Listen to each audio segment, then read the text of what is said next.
여러분 안녕하십니까? 가장 빠른 종합뉴스 뉴스킬 시작합니다. 흉악범죄를 당한 피해자 유족이 고통을 감내하며 가족의 실명과 얼굴을 공개하는 이유, 바로 가해자 엄벌을 호소하기 위해서입니다. 지난 7월에 발생한 인천 스토킹 살인 사건 유족들도 그렇습니다. 사흘 뒤면 신당역 스토킹 살인 사건 일주기이기도 한데 잠시 뒤에 알아보겠습니다. 대통령 순방이 마무리된 가운데 소폭 개강 이야기가 흘러나오고 있습니다. 허위 인터뷰 의혹을 둘러싼 여야 충돌은 사형에 처할 반국가 범죄, 전두환식 언론 쿠데타로 확전하고 있습니다. 주말 거친 전국 진단하겠습니다. 월요일 뉴스큐 허위 인터뷰 의혹 관련 속보로 시작하겠습니다. 김만배 씨 허위 인터뷰 의혹을 수사하고 있는 검찰이 김 씨를 인터뷰한 신앙림 전 언론노조 위원장을 다시 불렀습니다. 지난 7일 소환 조사 이후 나흘 만인데요. 취재기자 연결합니다. 임성호 기자. 네, 서울중앙지검입니다. 신 전 위원장 언제쯤 검찰에 출석했습니까?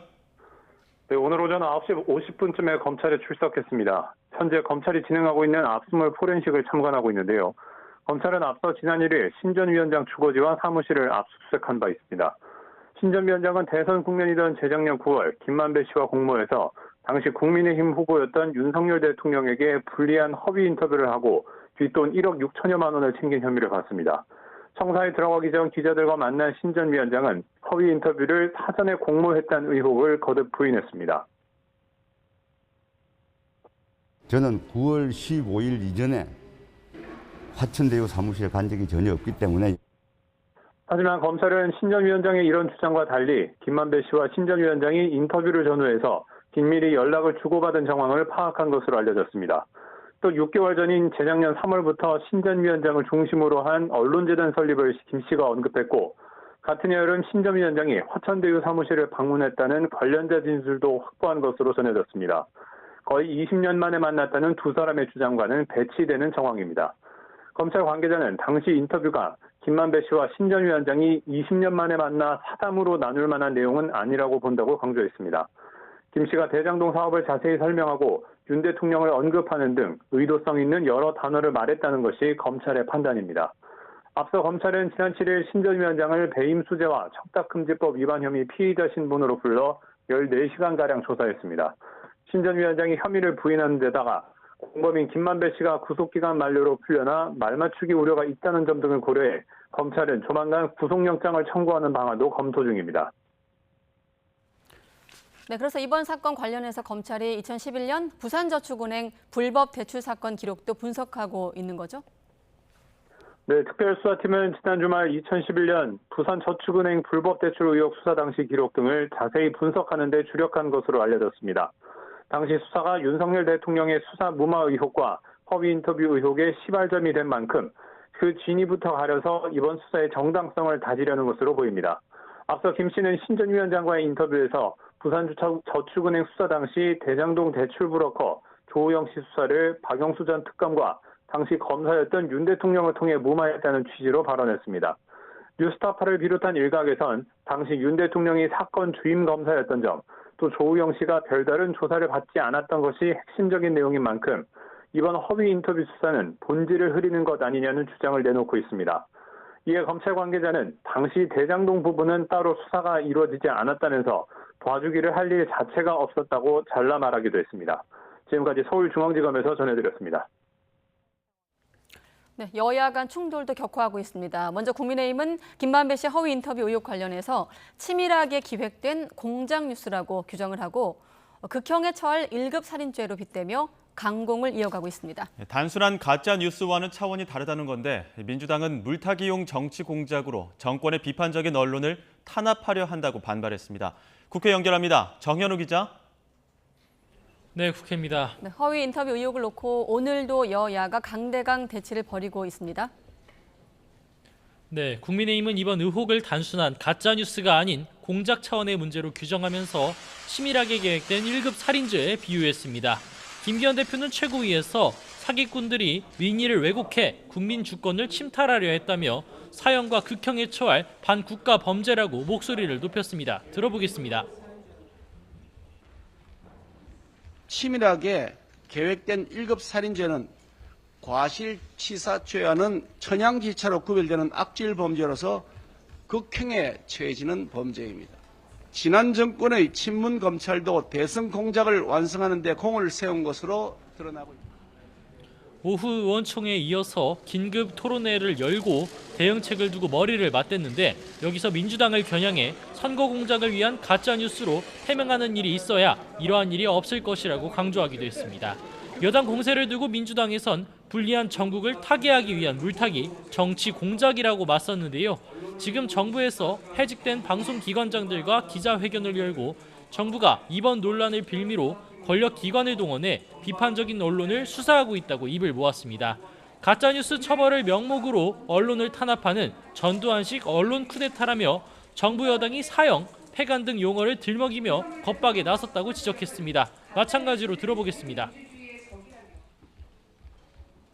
연일 가짜뉴스 척결을 외치고 있는데 언론의 자유를 허무는 조치를 하면 할수록 국민들께서는 윤석열 정권이야말로 자유민주주의의 가치를 위협하는 부당한 권력이라고 인식하게 될 것이란. 네, 단식 중인 이재명 대표는 내일 검찰에 재출석하겠다는 입장을 밝혔죠. 네, 쌍방울 대북 송금 의혹과 관련해 지난 주말 검찰 조사를 받은 이재명 대표가 내일 오후에 검찰에 재출석하겠다는 의사를 밝혔습니다. 권칠승 수석 대변인은 국회 브리핑에서 부당한 소환임에도 당당히 응하기로 했다며 검찰이 이번에도 조사를 무도하게 조작하면 당 차원에서 강력 대응하겠다는 경고도 함께 남겼습니다. 들어보겠습니다. 부당한 추가 소환 요구에도 불구하고 12일 당당히 응하겠다는 입장입니다. 검찰권을 남용할 경우 당이 할 수 있는 모든 권한을 사용해 대응할 수밖에 없음을. 이와 함께 민주당 지도부도 검찰이 목숨을 건 단식 중인 이 대표를 망신 주기 위한 수사를 이어간다고 비판을 쏟아낸 가운데 여당은 지난번에도 당당히 조사받겠다고 했던 이 대표가 진술조서에도 서명조차 안 하고 나오지 않았느냐며 이번 조사에서도 당당한 모습으로 비칠지 의문이라고 꼬집었습니다. 의원총회를 마친 뒤 윤재옥 원내대표는 출석 일정도 조율이 안 돼 오락가락하는 모습을 보였다며 국민도 사법 리스크에 피로감을 느낀다고 지적했습니다. 그러면서 지지자 결집 없이 단출하게 조사만 받고 나오라고 이 대표에게 요구했습니다. 마찬가지로 들어보겠습니다. 조사에서 과연 당당함을 유지했는지에 대해서는 많은 의문이 있습니다. 일정 조율이 잘 안 돼서 오락가락하고 이런 모습들이 국민들 눈에 당당하게 비춰질지는 의문이 듭니다. 네, 그리고 이 문제도 앞으로 논란이 확장할 것 같은데 민주당이 해병대 최상병 사망 사건 관련해서 이종섭 국방부 장관 탄핵 소추안을 발의했습니까? 네, 민주당이 오늘 입장문을 내고 장관 해임이라는 국민적 요구를 윤석열 대통령이 거부했다면서 국민 명령에 항명하고 있다고 강하게 비판했습니다. 그러면서 이젠 예고대로 장관 탄핵에 나서겠다면서 내일 긴급 의원총회를 열고 관련 절차를 밟겠다고 강조했습니다. 들어보겠습니다. 대통령의 개입, 대통령실의 개입이 만천하에 드러나고 있습니다. 국방부 장관 탄핵안을 발의하고 제대로 이 사실을 진실을 밝히도록 하겠습니다.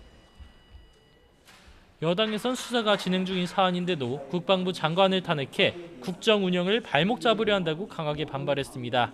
이상민 행안부 장관 탄핵 추진으로 국민 안전에 지장을 만든 민주당이 이번엔 국방부 장관 탄핵으로 안보 공백을 초래하려 한다는 겁니다. 마찬가지로 들어보겠습니다. 거대 야당으로서 의석을 가지고 윤석열 정부를 견제한다고 하지만 그것은 객관적이고 합리적인 근거를 가지고 해야만 되지 않나, 이성을 찾길 바랍니다. 민주당이 추후 상임위 등에서 공세를 예고한 만큼 남은 정기 국회 기간 동안 국방부 장관 탄핵을 둘러싼 여야 간 공방이 계속해서 치열해질 전망입니다. 지금까지 국회에서 전해드렸습니다. 네, 탄핵 소추안은 발의할 계획인 거고요. 자, 그리고 재출석을 놓고 검찰과 이 대표 측이 승강이를 벌였고 조율한 결과가 나온 겁니다. 네, 신경전 끝에 내일 다시 조사받기로 했지만 단식 중인 이 대표의 건강 상태로 내일 조사가 정상적으로 진행될지는 미지수입니다. 자세한 내용 취재기자 연결해 알아보겠습니다. 박정현 기자. 네, 사회부입니다. 네, 그러니까 검찰에서도 이재명 대표 내일 오후 출석 시간이 확인된 겁니까? 네, 이재명 대표 내일 오후 1시 반 수원지방검찰청에 다시 출석합니다. 지난 2019년 쌍방울그룹의 불법 대북 송금에 관여했다는 제3자 뇌물 혐의입니다. 지난주 토요일, 그러니까 그제 피해자 신분으로 조사를 받은 지 사흘 만인데요. 앞서 지난 소환 조사에선 이 대표가 건강상 이유로 조사 중단을 요구하며 마무리되지 못했습니다. 조서 열람 과정에서도 이 대표가 진술 취지가 제대로 반영되지 않거나 누락된 부분이 많다며 서명을 거부한 채 조사실을 떠나 사실상 파행됐는데요. 이후 검찰은 내일 재소환을 요구했지만 이 대표 측은 검찰의 일방적 통보라 반발하며 양측이 팽팽한 신경전을 벌여왔습니다. 단식 12일째를 맞아 이 대표가 아침 당 최고위원회에도 불참할 정도로 세력이 급격히 떨어지는 상황인 만큼 출석을 하더라도 정상적인 조사가 어려울 것이란 전망이 많았습니다. 결국 검찰에서 요구한 내일 오후 재출석하는 것으로 양측이 조율에 이른 것으로 보입니다. 네, 단식이 길어지면서 이 대표가 검찰 조사에 응할 수 있는 상태인지도 의문인데 내일 조사 어떻게 진행됩니까? 네, 말씀하신 것처럼 이 대표 건강 상태가 가장 큰 변수 중 하나입니다. 검찰은 앞서 질문지 250여 쪽을 준비했지만 이 대표의 조사 중단 요구로 제대로 마무리 짓지 못한 상황입니다. 이에 따라 저번에 마치지 못한 방북비육 대납 의혹과 사법방해 등 조사를 진행하는 데 주력할 것으로 보입니다. 검찰은 이 대표의 건강 상태 등을 고려해 질문지를 압축해 새로 작성하는 것도 검토하고 있고요. 만일에 대비해 휠체어와 구급차 등을 준비할 예정입니다. 또 이 대표가 지난 조서에서 다시 서명할지도 관심사입니다. 이 대표 측은 종합적으로 법리를 검토해 결정하겠다는 입장인데요. 검찰은 추가 소환 없이 최대한 이번 조사를 끝으로 정리한다는 계획입니다. 애초 검찰은 백현동 개발특혜 의혹과 묶어 추석 전에 이 대표에 대해 구속영장을 청구하는 방안을 검토한 것으로 알려졌습니다. 이 대표의 단식이 길어지며 검찰의 고심도 깊어지고 있는데요. 이 대표는 현역 의원인 만큼 국회에서 체포동의안이 통과돼야 영장실질 심사를 받게 됩니다. 검찰이 만약 조사를 마치고 이번 주나 다음 주 초 영장을 청구한다면 오는 21일과 25일 국회 본회의에서 체포동의안 표결이 이뤄질 가능성이 있습니다. 그런데 단식이 열흘을 넘기며 이 대표 상태가 하루하루 나빠지는 만큼 검찰이 당장 영장을 청구하는데도 부담이 있다는 의견이 나옵니다. 다만 이 시기를 넘기면 다음 달에는 국정감사로 본회의가 열리지 않는 만큼 오는 12월에나 표결이 가능할 거라는 전망도 제기됩니다. 지금까지 사회부에서 전해드렸습니다. 권태선 방송문화진흥회 이사장이 자신에 대한 해임 처분 효력을 정지해달라며 낸 신청을 법원이 받아들여 즉시 업무에 복귀하게 됐습니다. 재판부는 방통위가 제시한 해임 사유 대부분이 박문재 이사회의 심의 의결을 거친 것으로 이에 대해 권 이사장이 이사 개인으로서 관리자의 주의 의무를 어겼다고 보긴 어렵다고 판단했습니다. 권 이사장은 YTN과의 통화에서 이번 결정을 계기로 정권이 바뀔 때마다 공영방송 이사진에 위법하게 개입을 해 경영진을 교체하려 하는 악순환이 끊어지길 바란다고 말했습니다. 반면에 방통위 측은 해임 사유가 충분한데도 법원의 결정으로 박문진 의사결정 과정에 혼란이 생기게 돼 깊은 유감이라면서 즉시 항고해 부당함을 다투겠다고 밝혔습니다. KBS 관리감독 소홀을 이유로 해임된 남영진 전 KBS 이사장이 해임 처분을 받아들일 수 없다며 낸 가처분 신청을 법원이 받아들이지 않았습니다. 서울행정법원은 오늘 남 전 이사장이 윤석열 대통령을 상대로 낸 집행정지 가처분 신청을 기각했습니다. 재판부는 남 전 이사장이 2년여 동안 KBS 이사로 재직하면서 경영 실적 악화를 개선하기 위한 명시적 안건을 심의 의결했다는 자료가 없다며 남은 임기를 모두 마칠 경우 공익에 악영향을 미칠 우려가 있다고 판단했습니다. 언론 노동자들은 방송통신위원회가 방송통신심의위원회에 심의를 지시하고 방송사의 게이트키핑 시스템을 조사하겠다는 것은 명백한 직권남용이라고 비판했습니다. 전국 언론노동조합은 오늘 방통위 방송대상 시상식이 열리는 서울 소공동 롯데호텔 앞에서 기자회견을 열고 이동관 방송통신위원장의 사퇴를 촉구했습니다. 노조는 화천대유 대주주 김만배 씨가 재작년 대장동 사건과 관련해 허위 인터뷰를 했다는 의혹에 대해 이번 문제가 정부의 언론 통제와 방송 장악을 위한 면죄부를 준 것은 아니라고 꼬집었습니다. 이동관 방송통신위원장은 경직된 방송사 재허가 재승인 제도를 전면 개선해 방송사가 콘텐츠 경쟁력과 서비스 혁신에 더 집중할 수 있도록 지원하겠다고 밝혔습니다. 이 위원장은 올해 방통위 방송대상 시상식에 참석해 미디어 산업 경쟁력을 저해하는 낡은 규제를 혁파하려는 노력이 필요하다며 이같이 말했습니다. 이 위원장은 이어 관계 부처와 함께 미디어 콘텐츠의 글로벌 유통과 국내 OTT 플랫폼의 해외 진출 지원, 그리고 민관 콘텐츠 펀드 확대와 제작 인프라 구축 등을 추진하겠다는 계획도 밝혔습니다. 네, 선거관리위원회 경력 채용 실태에 대해 전수조사를 벌인 국민권익위원회가 50일 동안의 조사를 마치고 최종 결과를 발표했습니다. 최근 7년 동안 채용과 승진 사례 등을 들여다봤는데 부정 합격 의혹자가 58명 추가 확인됐습니다. 취재기자 연결합니다. 이승배 기자. 네, 정부 서울청사입니다. 네, 기존에 알려졌던 것보다 적발된 건수가 더 많은 겁니까? 네, 맞습니다. 권익위가 오후에 긴급 브리핑을 열고 선관위 채용 특혜 의혹에 대한 최종 조사 결과를 발표했습니다. 지난 7년 동안 채용된 선관위 공무원 경력 채용자 384명을 전수조사한 결과 353건을 적발했다고 밝혔습니다. 이 기간에 모두 162차례 경력 채용이 있었는데요. 104번에서 공정 채용 절차가 지켜지지 않았다, 이렇게 권익위는 설명했습니다. 전체의 64%에 해당합니다. 이 가운데 부정 합격 의혹을 받는 사람은 모두 58명입니다. 전체 경력 채용자 384명 가운데 15%에 해당합니다. 세부적으로 보면 특혜성 채용이 31명, 합격자 부당 결정은 중복 포함 29명입니다.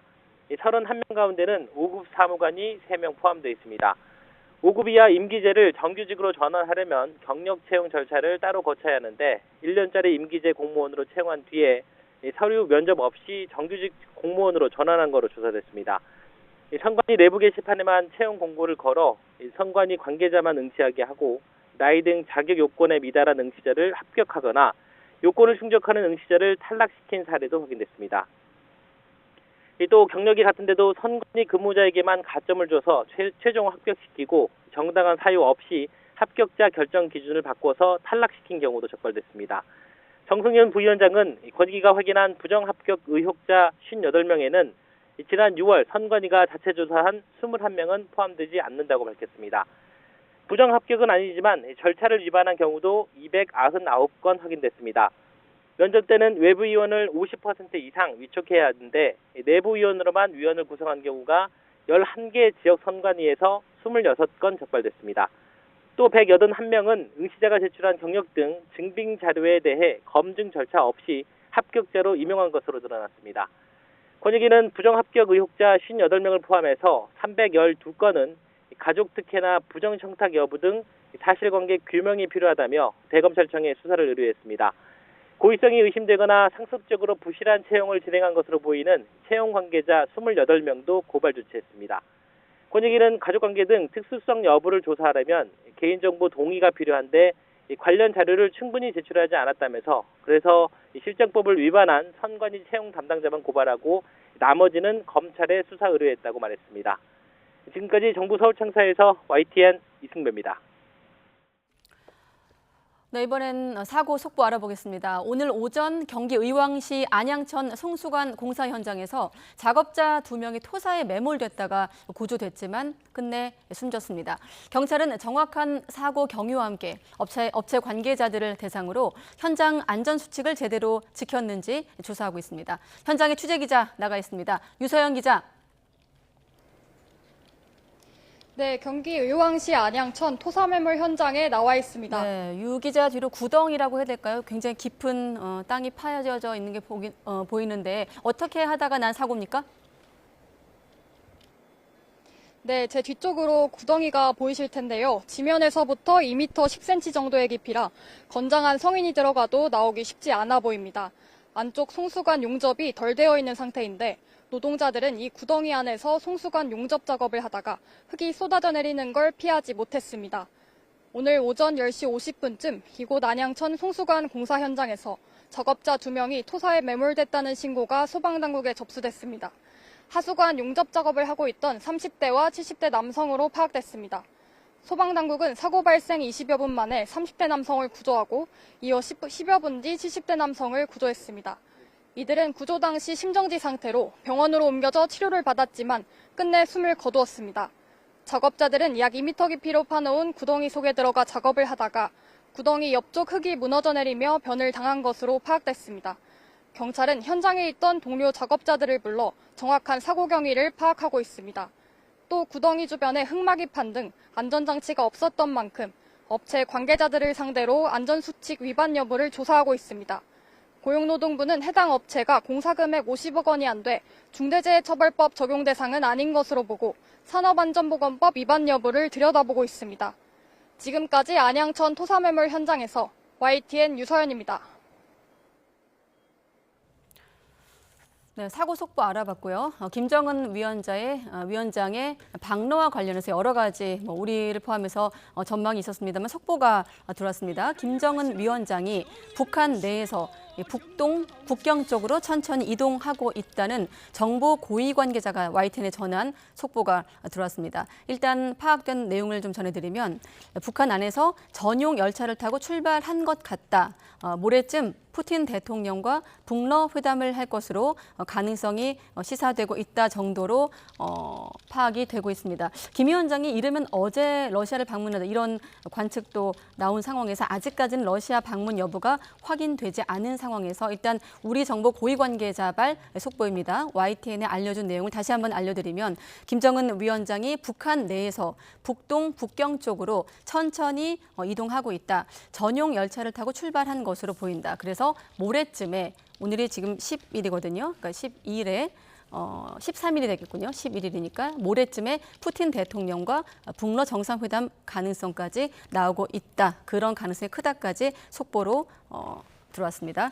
자, 마침 취재 기자를 연결할 예정이었기 때문에 통일외교안보부 담당하고 있는 최두희 기자를 불러서 속보를 좀 더 들어보겠습니다. 최두희 기자.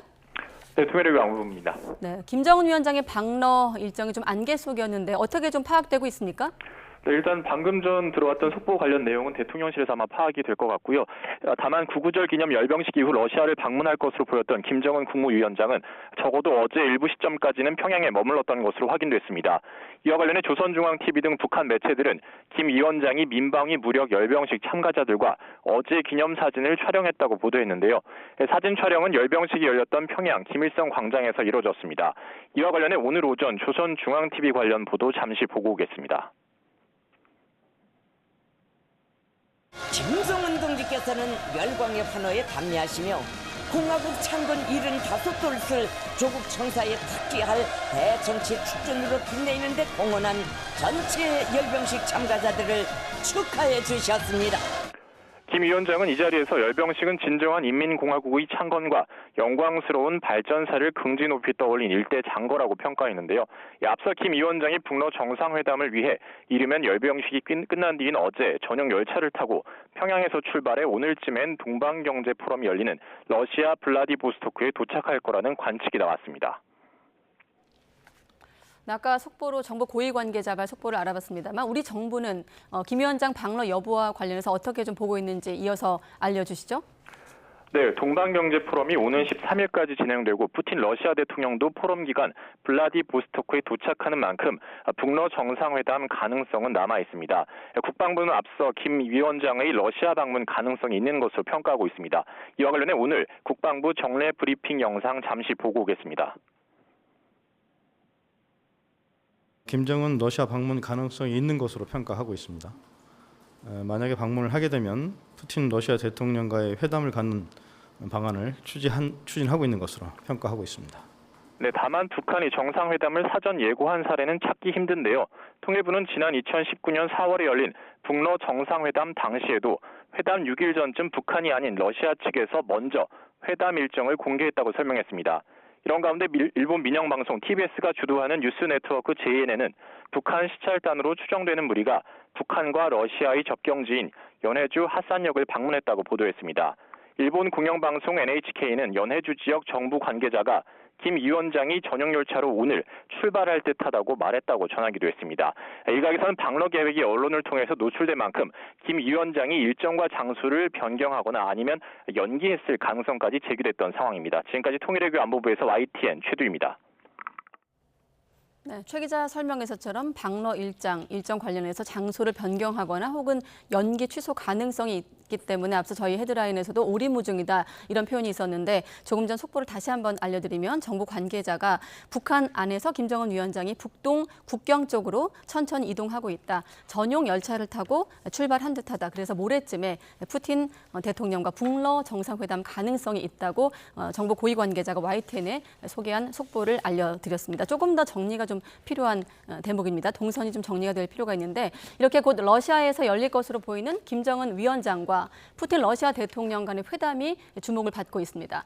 카멀라 해리스 미국 부통령은 러시아의 자포자기 행위며 북한의 큰 실수라고 거듭 비판했는데 이어서 김태현 기자 보도를 보겠습니다. 해리스 부통령은 미국 CBS 방송에 출연해 러시아에 대한 북한의 무기 지원을 위한 북러 정상회담은 큰 실수가 될 것이라고 경고했습니다. 그는 북한의 무기 지원이 어떤 식으로 귀결될지는 너무나 분명하며 결국 두 나라의 고립을 한층 심화시킬 것이라고 언급했습니다. 또 이미 전략적 실패를 경험한 러시아는 매우 절박하다면서 그런 측면에서 이는 분명히 러시아의 자포자기 행위의 일환이지만 북한도 이에 응한다면 큰 실수가 될 것이라고 비판했습니다.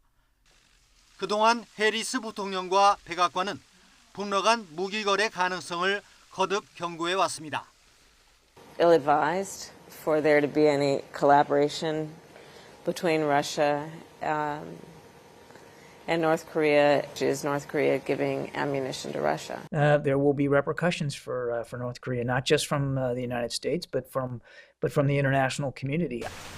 북러 정상회담에 대해 한국을 포함한 동맹의 입장을 묻자 북한에서 지금 벌어지고 있는 일에 동맹들이 우려를 표하고 있다고 말했습니다.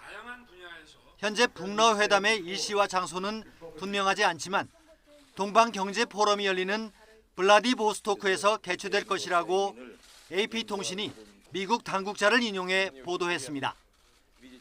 해리스 부통령은 한편 미국의 대중국 정책은 관계 단절이 아니라 위험을 탈피하기 위한 것이며 초점은 미국의 이익을 확실하게 보호하는 데 있다고 강조했습니다. 오는 11월 샌프란시스코 에이펙 정상회의를 계기로 중국의 시진핑 주석이 미국을 방문할 가능성에 대해서는 영내와 세계에서 중요한 행위자인 시 주석이 온다면 매우 생산적일 것이라고 대답했습니다. YTN 김태현입니다. 지진 사흘째를 맞은 모로코의 인명재산 피해가 눈덩이처럼 늘어나고 있습니다. 지진 발생 당시 벽돌과 흙더미가 비처럼 쏟아지는 공포의 순간도 속속 공개되고 있습니다. 류재복 기자의 보도입니다.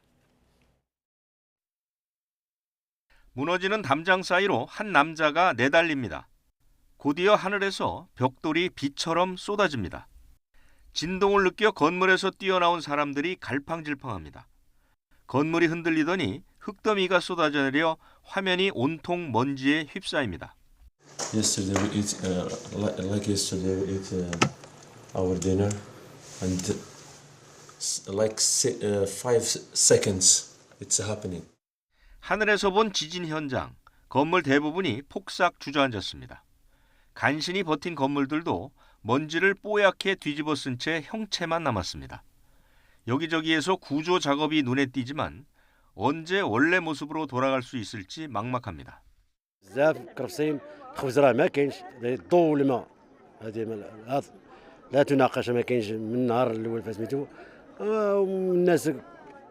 악몽 같던 며칠을 뒤로 한 채 비행기에 오르는 관광객들. 사지를 탈출한다는 안도보다는 남아있는 사람들의 걱정과 미안함이 더 큽니다. But we are praying for the people of Morocco. It's very sad. We hope that the communities can recover as well. 시간이 흐를수록 눈덩이처럼 늘어나는 지진 피해. 사망자가 10,000명에 이를 것이란 추정과 함께 세계보건기구는 이미 30만 명 이상이 피해를 봤다고 밝혔습니다. YTN 유재복입니다. 모로코 지진 피해 현장에서는 한 명이라도 더 구조하기 위한 필사일 수색 작업이 이어지고 있습니다. 하지만 생존을 기대할 수 있는 골든타임이 얼마 남지 않아 생존자들의 애를 태우고 있습니다. 기정훈 기자가 보도합니다. 형체를 알 수 없는 잔해 속에서 또 한 명의 희생자가 실려 나옵니다. 군까지 동원해 실종자를 찾고 있지만 사고 후 이미 3일째. 시간이 지날수록 초조해집니다. وطاح عليه الردم والتنفس بنادم ما تعرف التنفس ما لقاش كيفاش يتنفس شي وحدين درنا لهم كيفاش يتنفسوا تعتقناهم وهذوك الاخرين راه ما لقينا كيفاش. 마을이 온통 폐허가 돼 장례식도 제대로 치르기 어렵지만 슬픔마저 가벼운 건 아닙니다. 부상자가 계속 느는 것도 중상자가 많은 것도 모두 부담입니다. بالطبع كيكون الضغط دائما الكوارث كيكون الضغط لان العدد ديال المصابين كيكون كثير مثلا من البارح في 12 الليل كان عدد المصابين يتوافد بكثره على المركز الطبي المتقدم. 병원 밖에는 헌혈하러 온 사람들 줄이 길게 늘어섰습니다. I'd even think twice. We just run to here because it's one of the main thing that as a citizen is to help each other, especially like on conditions where there's people who are dying now. 갈 곳 잃은 사람들을 위해 마련된 텐트촌. 텐트라도 있는 게 다행이지만 부족한 것 투성입니다. Tout ce qui nous manque, que du pain. Maintenant, ils sont en train de nous installer pour faire du pain et de l'eau et de l'électricité. 국제사회는 앞다퉈 지원에 나섰습니다.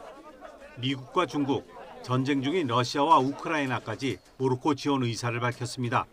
유엔이 재난평가팀을 파견해 필요한 지원을 약속한 데 이어 프란치스코 교황도 비극적인 시기에 모두의 도움이 모로코를 지탱하기를 기원했습니다. YTN 기조은입니다. 네, 모로코에서 발생한 120년 만의 최악의 대지진, 인명구조 골든타임으로 여겨지는 72시간이 다가오는 가운데 희생자 수는 더욱 늘어나고 있는데요. 이 축구 스타 호날두가 피해자들에게 호텔을 제공했다는 소식이 가짜 뉴스로 판명되는 해프닝도 있었지만 그래도 모로코를 향한 진심 어린 도움의 손길은 이어지고 있습니다. 카타르 월드컵 4강 진출의 쾌거를 이뤘던 모로코 축구 국가대표팀 선수들은 피해자들을 돕기 위해 헌혈에 나섰는데요. 파리 생제르맹에서 뛰고 있는 모로코 간판 수비수 아샤프 하키미는 SNS에 헌혈은 많은 생명을 구할 수 있는 수단이라며 많은 이들의 도움이 필요하다고 전했습니다. 이 밖에도 모로코를 돕기 위한 손길이 이어지고 있는데요. 심지어 모로코와 수십 년 동안 영토 분쟁을 하다가 2년 전에 국교까지 단절했던 앙숙, 이 알제리마저 폐쇄된 영공을 개방해 모로코로 향하는 의료진과 구호물품이 수송될 수 있도록 했습니다. 하지만 정작 모로코 당국이 국제사회의 도움에 주저하고 있는 것으로 알려졌습니다. 최근 최악의 지진 피해를 입었던 튀르키예를 비롯해 미국과 대만, 프랑스 등의 지원 제한이 잇따르고 있지만 모로코 당국은 선뜻 받아들이지 않고 있는데요. 왜일까요? 이 모로코 당국의 자존심 때문이라는 분석이 우세합니다. 스스로 재난을 헤쳐나갈 역량이 있다는 걸 보여주기 위해서라는 거죠. 하지만 그 사이 골든타임은 점점 다가오고 있습니다. 120년 만의 최악의 지진 피해, 자존심보다는 구조와 구호를 간절히 기다리는 생존자들의 아우성에 귀 기울여야 할 때이지 않을까 싶습니다.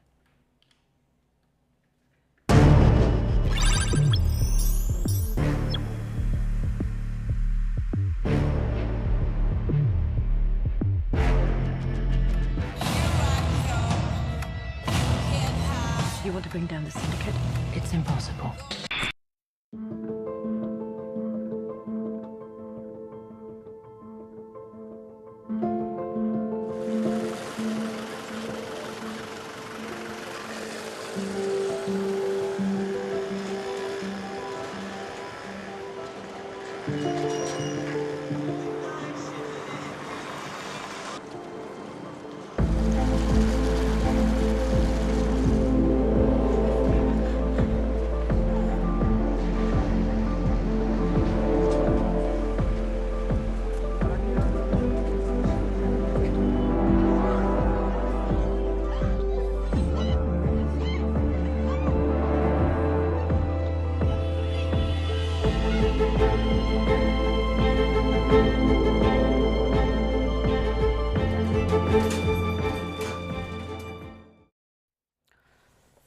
아까 속보로 김정은 위원장이 전용 열차를 타고 북한 안에서 출발한 것 같다. 그래서 모레쯤에 북러 회담, 정상회담이 열릴 것으로 보인다고 알려드렸는데 시점이 좀 당겨졌습니다. 내일쯤 푸틴 대통령과 북러 회담 가능성이 있다. 왜냐하면 이 기간에 동방경제포럼이 있기 때문에 그걸 계기로 정상회담이 열릴 것이다. 이렇게 관측이 되고 있습니다. 좀 더 김정은 위원장의 동선이나 일정이 좀 파악돼야 확정이 되겠습니다만 내일쯤에 푸틴 러시아 대통령과 회담이 열릴 것이다라는 가능성이 나오고 있습니다.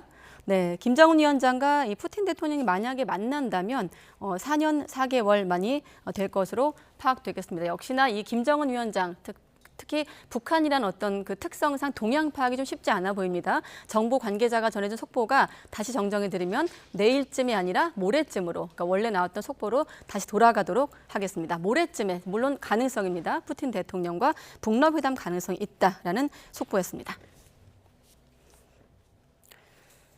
네, 이어서 전국 진단하겠습니다. 순방을 마치고 오늘 새벽에 귀국한 윤석열 대통령이 이르면 이번 주 추가 개각을 검토하는 것으로 전해지고 있습니다. 여야의 공방은 김만배 씨 허위 인터뷰 의혹에 더해서 수해 실종자 수색 도중에 순직한 최상병 사건 수사 외압 의혹으로도 확전하고 있습니다. 관련 내용 포함한 정치권 주요 이슈, 오늘은 김만음 한성대 석좌 교수와 함께 정리해 보겠습니다. 네, 교수님 안녕하십니까? 네, 안녕하세요. 네, 5박 7일 일정을 마무리 짓고 새벽에 대통령이 귀국을 했습니다. 한미일 협력을 더 좀 국제사회에 각인시켰다 이런 평가도 나오는데 짧게 어떻게 평가하십니까? 특히 한미일 관련해 가지고는 이거 하기 전에 직전에 캠프 데이비드에서 한미일 3국 정상회담이 있었죠. 예. 이번에 다시 한번 그걸 확인하는 입장이었기 때문에 한미일 관계는 아이로 두 번째로 다시 확인하는 계기가 됐다고 봐집니다. 바이든 대통령도 입장도 그렇고 기시다 총리 입장도 그렇고요. 윤석열 대통령도 국내에서는 비판적인 의견도 있습니다만 한미일 동맹 강화하는 쪽으로 좋은 기회였다고 봅니다. 더불어서 국내 비판적인 쟁점이 한미일만 강화가 되면은 중러 북의 문제는 어떻게 되느냐, 신냉전을 부추기지 않냐 이런 문제였었는데 네. 그 중요한 축이었던 중국에 관련해 가지고 이번에 상당히 호의적인 접근을 했다. 이렇게 조태용 안보실장은 평가를 하고 있습니다. 이후에 봐야겠지만은 이번에 리창 총리 관련해서 상당히 중요한 협의를 했다. 어쩌면은 지난해 약속했던 시진핑의 한국 방문도 한번 적극적으로 성사 가능성이 있지 않느냐 이런 얘기까지 하고 있습니다. 보다 큰 차원에서는 이번에 인도네시아 아시안 플러스 인도의 G20 두 군데 순방을 거치면서 가장 중요한 대통령의 애교 미션 아무래도 부산 엑스포 관련이었다 했기 때문에 상당히 각국의 정상들과 다차원의 정상회담 협력 관계를 맺으면서 소기의 성과를 거뒀다 이렇게 얘기하고 있는데 네. 아마 대통령 자신이 내일 국무회의 등을 통해서 공식적으로 순방 성과에 대해서 발표할 것 같습니다. 네. 그리고 순방 이후 소폭 개각 단행 전망으로 관심이 모아지고 있습니다. 대통령의 최종 결단만 남은 것으로 이렇게 보도가 되고 알려지고 있는데 하마평이라고 해야 될까요? 좀 거론되는 인물들 한번 정리해 봤습니다. 만약에 개각이 진행이 된다면 시점과 폭에 따라서 여러 가지 좀 해석이 가능하지 않겠습니까? 네, 지금 화면에 나오고 있듯 국방부 장관, 문화체육관광부 장관, 여성가족부 장관 얘기가 되고 있는데요. 순방 끝에 시점이 그러긴 합니다만 이미 여성가족부 장관의 경우에는 지금 이제 새만금 관련 문제가 터지면서부터 교체 대상으로 거론이 됐었고요. 네. 국방부 장관 이번에 최상병 문제에다가 또 수사 과정에 대한 무슨 외압 논란이 같이 제기되고 이후에 대처 과정에서 그렇게 순발력 있게 대처하지 못했다는 아마 대통령실의 입장도 있을 겁니다. 그 다음에 유인촌 지금 장관 지금 거론이 되고 있는데요. 예전에 이명박 정부 때도 문화부 장관을 했었죠. 네. 다시 하는데 전반적으로 그다음에 박보균 장관의 경우에 특별한 논란이 없은 상황이 교체가 되는데 만약에 유인촌 장관으로 교체가 된다면은 상당히 윤석열 대통령의 미션을 적극적으로 수행하는 좀 그런 강한 입장으로 바뀌지 않는가 해서요. 대통령으로 전반적으로 대통령의 인사 방향이 뭔가 대통령의 시각을 적극적으로 반영하는 그런 강성 분위기로 흐른 느낌이 있어 보입니다. 김행 지금 내정 거론되는 경우에는 이전에 국민의힘에서 비대위원 단 적이 있었죠. 최근에 간혹 국민의힘을 상당히 적극적으로 옹호하는 방송 출연 등도 하고 있는데요. 김현숙 장관 시점이 문제일 뿐이지만 교체가 될 가능성이 있는데 지금 거론이 되고 있습니다. 다만 네. 여성가족부의 경우는 원래 폐지 대상의 부처라고 얘기를 했었죠. 그런데 현재 당장 하기 어려우니까 아무래도 폐지의 시점은 폐지한다고 하더라도 있는 총선을 거치고 나서 현재 여당 열세가 바뀐다면 가능하기 때문에 현재로서는 네. 당장은 폐지가 되지 않을 거고 해가지고 현재 세 쪽이 거론이 되고 있고 후보자까지 거론이 되고 있는 것 같습니다. 네, 유인촌 보좌관을 향해서 아까 대통령의 미션을 잘 수행할 인물이라고 하셨는데 이동관 방통위원장과 함께 또 MB정부 시절 인사 아니겠습니까? 그 그렇습니다. 미션이라고 하면 어떤 미션일까요? 뭐 여러 가지 뭐 문화적인 차원이 있겠지. 문화 자체가 이번에 크게 논란이 된 바는 없습니다만은 기억하실 겁니다만 뭐가 뻗쳐서 이렇게 얘기할 정도로 유인촌 전 장관의 경우에 상당히 본인의 입장을 적극적으로 했던 사람인데요. 좀 특이하긴 합니다. 뭐 한덕수 총리 자체가 이전에 총리를 했던 분이 다시 지금 총리하고 있는 경우도 있지만은 이주호 장관도 교육부 장관 임명부 시절에 했던 거고요. 방통위원장은 방통위원장 자체는 아닙니다만은 이명박 정부에서 중요한 역할을 했다가 이번에 임명되는 케이스고 해서요. 이명박 정부 시절에 했던 분들이 상당히 다시 중용이 되고 있고요. 제가 그 지금 강성 얘기하는 이유는 이미 지난번에 5월 말 때 윤석열 대통령이 강요를 향해서 그런 얘기했습니다. 뭔가 정확하게 정부가 가지고 있는 방향을 제대로 수행할 사람들이 필요하다. 이전에 그대로 관행대로 관성대로 가면서는 곤란하다라고 얘기한 걸 보면은 네. 대통령이 주문하는 것 아니면 대통령이 가지고 있는 정치 철학, 국정 철학을 상당히 적극적으로 반영할 그런 입장이 아닌가 보여집니다. 또 신원식 지금 의원의 경우도 비교적 군 출신임에도 불구하고 상당히 보수 성향을 뚜렷하게 표현하는 분이기 때문에 대체로 새로 물망에 오르는 분들도 대통령의 입장을 적극적으로 반영하는 그런 분들처럼 보입니다. 네. 지난번에 국민의힘 당원 워크숍 때 대통령이 가서 축사를 했었죠. 축사할 때 협치 이야기하는데 협치 이전에 사실상은 어느 방향으로 갈 것인가 방향 정하는 것이 필요하다 그 얘기를 했습니다. 네. 그렇다고 한다면은 즉 윤석열 정부가 가고자 하는 방향을 제대로 적극적으로 할 사람이 좀 필요하다 그런 입장 같습니다. 참고로 윤석열 정부의 국정을 대기하는데 대통령의 행보가 가장 중요하지만은 그 다음으로 국민들에게 이미지를 주는 것은 대통령이 등용하는 강요들의 이미지입니다. 그런데 현재까지 본다면 사실상 윤석열 정부에서 내각급에 해당되는 사람들 중에서요. 그동안에 법무부 장관, 한동훈 법무부 장관, 그다음에 정치인 출신의 국토부 장관, 그다음 이전에 지금 나간 뭐 권영세 통일부 장관이라든가 네. 박진 외교부 장관 이런 사람들 빼놓고는 나머지 내각들이 그렇게 눈에 들어오지 않았습니다. 그러다 보니까 상대적으로 대통령이 만기치려면 하는 거 아니냐 그랬었는데 그 점에서는 조금 윤석열 정부의 내각들이 좀 약세 분위기가 있긴 했습니다. 그런데 그것에 보완하는 방향이 너무 또 강성 분위기로만 간다면은 뭔가 국정 전반 또 국민의 다양한 의견을 포용해야 되는 입장에서 바람직한 방향인가 이것은 다시 한번 생각할 부분 아닌가 그런 생각이 듭니다. 네, 국정을 논했으니까 여론조사도 잠깐 보고 짧게만 보고 넘어가겠습니다. 지지율이 소폭 오른 게 있고 또 변동이 없는 두 가지 결과가 있는데 좀 어떤 것들이 작용을 했을까요? 지금 나오고 있는 것은 지금 쭉 흐름을 얘기하고 있죠. 예. 지난주에 기준해가지고 리얼미터에서 조금 올랐다 이런 얘기하고 있는데요. 리얼미터가 2,500여 명 조사를 하고 있기 때문에 플러스 마이너스 2%, 2.0%포인트 정도가 지금 오차가 될 건데요. 네. 그럼 오차 범위 내에서 움직였다고 봐지고요. 전체적인 흐름으로 봤을 때도 35.6, 37.6, 35.4, 36.7 그러니까는요. 35% 언저리에서 그대로 왔다 갔다 하고 있다 이 정도로 보겠습니다. 네.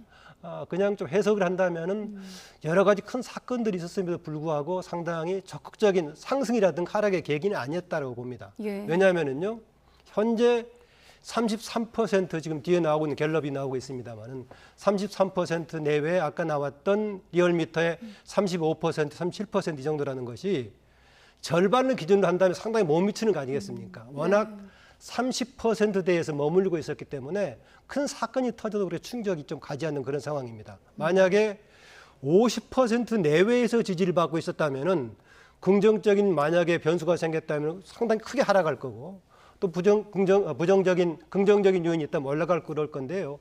현재 35% 내외라는 것이 상당히 낮은 수준이기 때문에 네. 이런저런 일이 생긴다 하더라도 그렇게 크게 생기지 않는 다만 큰 충격적인 사건이 내려간다면은 혹시 20%대가 나올 수도 있는 과거에 그런 적이 있습니다만 현재로서는 저조한 상태에서 크게 회복하지 못하고 있는 그런 수준이 아닌가 뭐 그런 해석을 봅니다. 네, 알겠습니다. 지금 여야가 허위 인터뷰 의혹을 놓고 치열하게 좀 충돌하고 있는 상황에서 이 문제가 좀 확대될 것 같아서 앞에 한번 배치해 봤는데 민주당이 국방부 장관에 대한 탄핵 추진을 결정을 했거든요. 전국에 어떤 좀 여파를 미칠까요?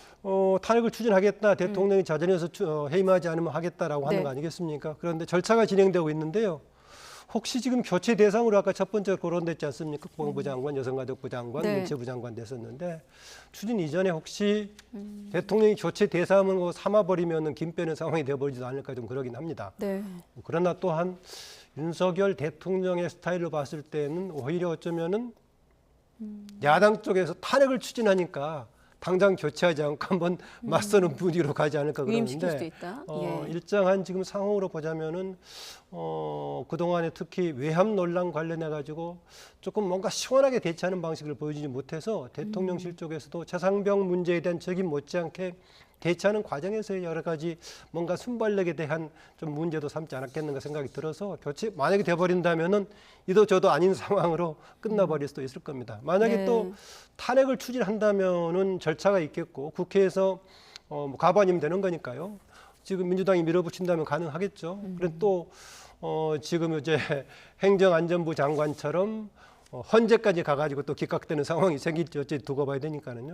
다만 이번에 교체 대상으로 거론되고 있어가지고 거기까지 가지 않을 수도 있다 그렇습니다. 이런 생각이 듭니다. 네, 말씀하신 대로 지난해 이상민 행정안전부 장관에 이어서 두 번째로 민주당이 현 정부 장관에 대해서 탄핵을 추진하는 건데 이렇다 보니 국민의힘에선 습관적 탄핵이라고 했나요? 이성을 찾으라 이런 또 발끈해서 이런 목소리가 나오기도 하고요. 그러다 보니 그 개각 결과와 이 탄핵 그 추진 결과를 좀 맞물려 봐야 되겠네요. 아다시피 우리가 정치적인 거라든가 직무 수행에 관해서 문제를 지적할 수는 있겠지만은 탄핵이라고 했을 경우 구체적으로 헌법이라든가 법률을 위반하는 상황이 돼야 되는데 만약에 그랬다면은 먼저 법률 위반 관련해 가지고 민주당 쪽에서 국방부 장관에 대해서 문제를 제기하고 어느 정도 법률 위반 소지가 있다고 판단됐을 때 직무를 잘 수행하느냐 못하느냐의 문제가 아니라 그런 정도 갔을 때 하는 것인데 그런 입장에서 지금 국민의힘 쪽에서는 민주당이 탄핵을 계속하는 것이 정말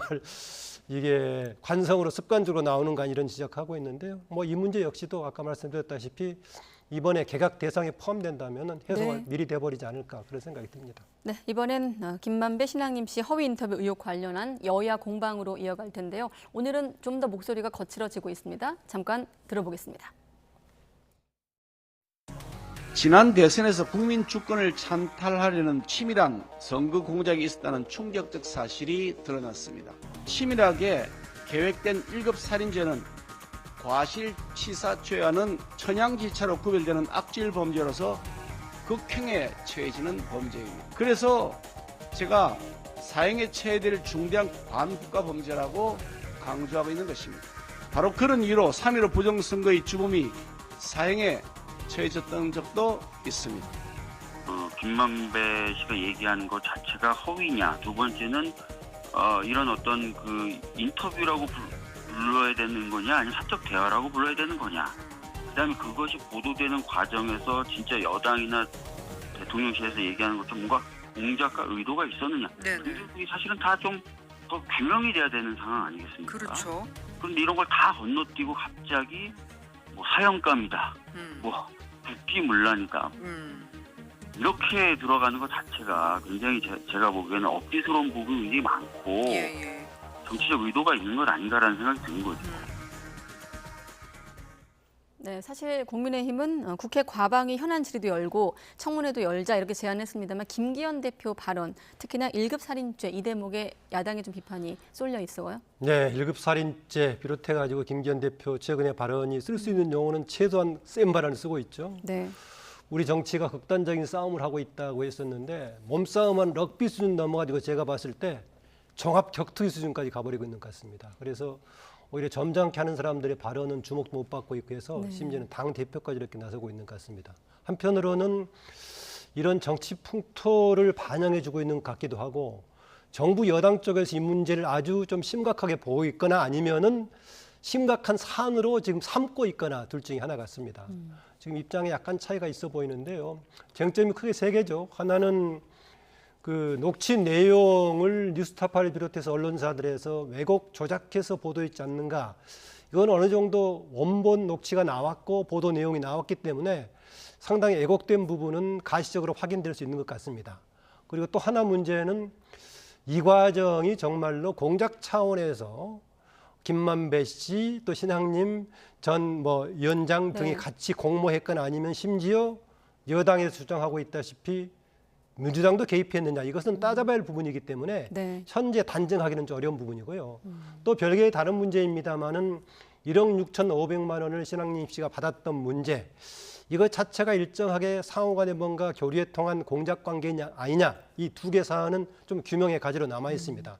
다만 1억 6,500을 도서대금 책 3권의 값으로 받았다라고 하는 것에 대해서 누구든지 보기에 상식적으로 맞지 않는 걸 얘기하고 있습니다. 그래서 일차적으로 세 사안 중에서 월 내용에 비해서 보도가 왜곡 또는 조작 수준으로 보도됐다. 이것은 거의 사실에 가깝고요. 다만 이 과정에서 서로 뭔가 합의에 따른 조작, 공작 수준이 있었느냐, 여기에 민주당도 개입했었느냐, 이 문제는 따져볼 사안이고 1억 6,500만 원 수수했던 것 자체가 어떤 식으로 개입했었는가, 이것은 아직 뭔가 규명의 대상으로 남아있는 것 같습니다. 네, 조금 더 여쭤보고 싶은데 시간이 모자라서 바로 이재명 대표 단식 12일차 그리고 내일 재출석 얘기로 넘어가겠습니다. 지금 중진들도 좀 단식을 말리는 분위기인데 시간을 좀 압축하기 위해서 발언을 먼저 듣고 질문으로 이어가겠습니다. 박병석 전 국회의장 그리고 이재명 대표 목소리 한번 들어보겠습니다. 12일 동안의 단식을 통해서 우리 이 대표님의 뜻이 국민들에게도 많이 인식이 되었으리라고 생각이 됩니다. 단식을 중단해 주시기를 우리 중진 의원들 뜻을 모아서 전달드립니다. 정권의 관심은 오로지 폭력적인 권력 행사 그 자체에 있는 것 같고, 권력이 추구해야 될 제일 핵심적인 과제, 이게 민생이나 경제나 평화나 안정이나 안전 같은 것이 있는데 그거에는 전혀 관심이 없는 것 같습니다. 이 기조를 바꾸지 않으면 우리 야당이 하는 일도 너무 제한적일 것 같아요. 말을 해도 속된 말로 귓등으로 안 들리니. 네, 일단 만류에도 일단 용산 전체주의를 반드시 막겠다며 단식을 지속하겠다는 이재명 대표 의지가 알려지고 있는 상황이고, 자, 이재명 대표의 단식 대북 송금 포함해서 관련 수사에도 변수입니다만 당내 또 계파 갈등과도 맞물려 있거든요. 최근엔 아무튼 며칠 사이를 보면 비명계 의원들도 말을 좀 아끼는 분위기고, 일단 단식 이후 당내 기류가 좀 바뀌었다고 볼 수 있겠습니까?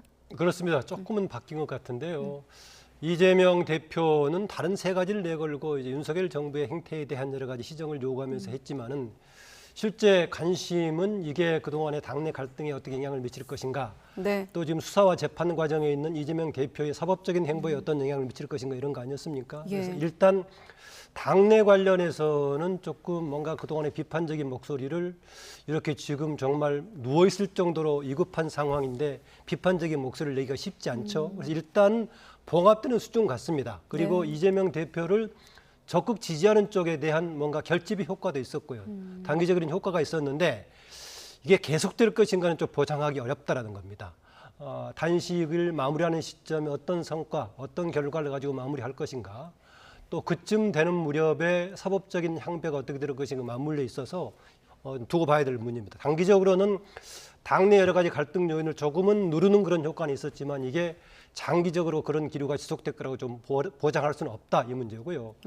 그다음에 사법적인 사안의 경우에는 이번에 9일날 가서 조사하고 나서 지금 어려운 상황이 됐습니다만은 조사 진행 과정이 지체시키는 효과가 있었는데 아마 검찰도 지체시키는 효과를 그대로 따라갈지 아니면 충실한 조사를 하지 않고 검찰이 가지고 있는 기획에 따라서 조금 조사를 완전하게 하지 않더라도 그냥 체포영장, 구속영장 청구하는 방향으로 가면서 기소하는 방향으로 갈지 두고 보고 있어서 단기적으로는 당내 갈등의 봉합 효과와 사법적인 처리를 지연시키는 효과는 거뒀었지만 이것이 궁극적으로 효과를 거둘 것인가 이 문제가 좀 남아 있습니다. 그 점에서는 당내 효과든 사법적인 향배든 이후의 과제로 남아 있다. 다만 지금 당내 원로든 중진 원로라든가 전에 같이 경선을 했었던 이낙연 전 대표 등이 지금 만류하고 있었는데요. 지금 건강 상태로 보았을 때 조만간 지금 계속하기 어렵지 않는가. 본인들은 계속하겠다고 하더라도 아마 건강상의 이유 때문에 이분하는 상황으로 좀 종료가 될 가능성이 있어 보이기는 합니다. 알겠습니다. 아무튼 내일 또 추가 조사를 받기로 했기 때문에 그 내용을 확인하고 지금 여권에선 21일에서 25일 사이가 좀 심각한 내부 위기를 민주당이 겪을 거라는 전망도 있거든요. 마침 그때 또 김만흠 교수와 약속이 잡혀 있기 때문에 오늘 못다한 얘기는 그때 또 이어가도록 하겠습니다. 네, 교수님 고맙습니다.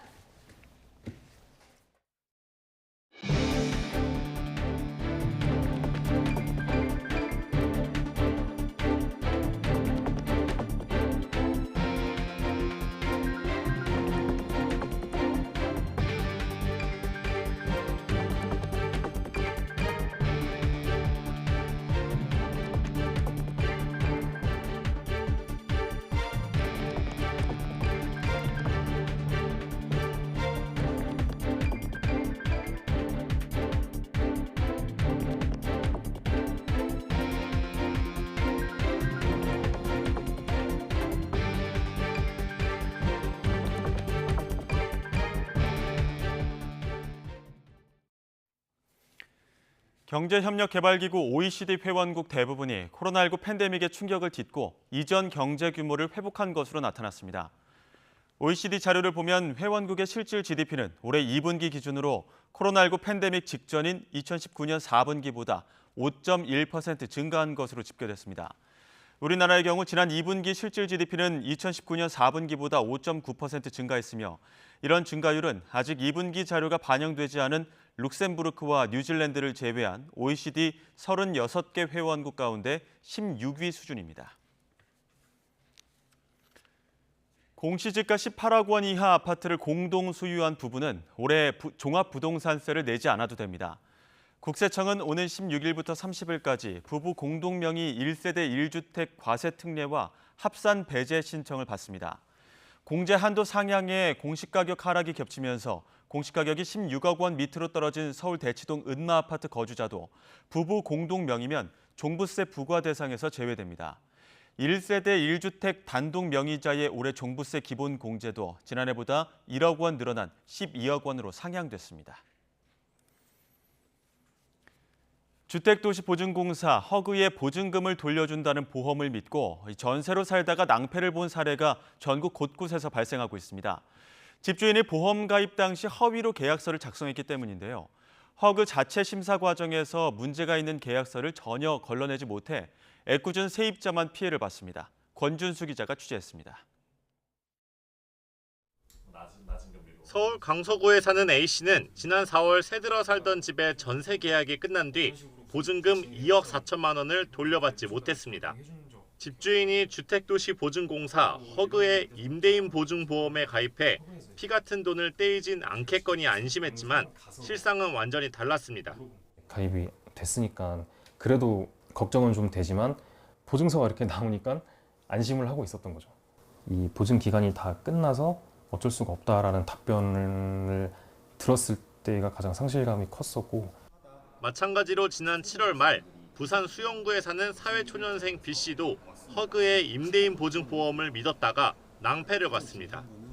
전세 만기 때 돌려받지 못한 보증금 1억 4천여만 원을 받을 수 있을 것으로 생각하고 허그를 찾았지만 보험이 갑작스레 취소됐다는 답변만이 돌아왔습니다. 취소될 거라고는 생각도 못했고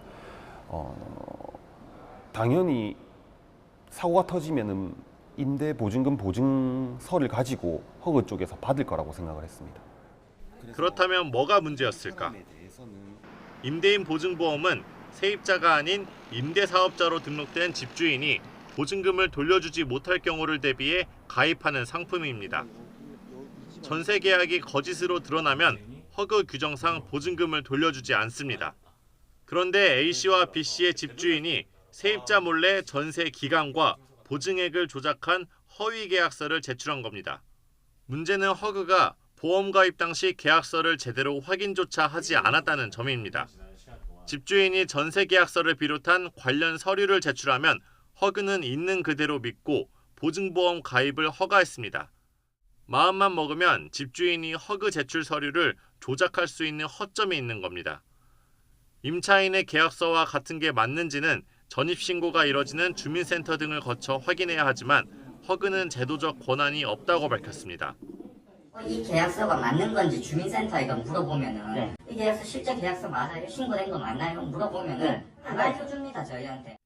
이에 허그는 허위 계약서를 걸러내기 위해 임대차 계약서를 검증할 수 있도록 현실적 제약이 해결돼야 한다고 설명했습니다.